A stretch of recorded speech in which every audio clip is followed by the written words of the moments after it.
أعوذ بالله من الشيطان الرجيم.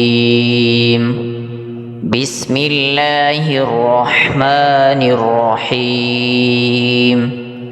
إذا زلزلت الأرض زلزالها وأخرجت الأرض أثقالها وقال الإنسان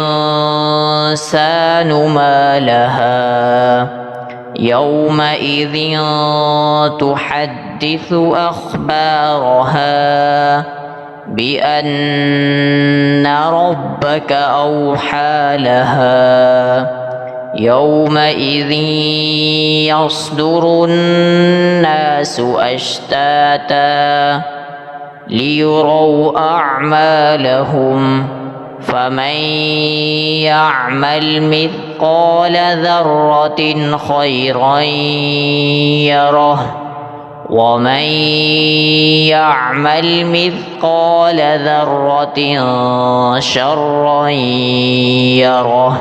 صدق الله العظيم.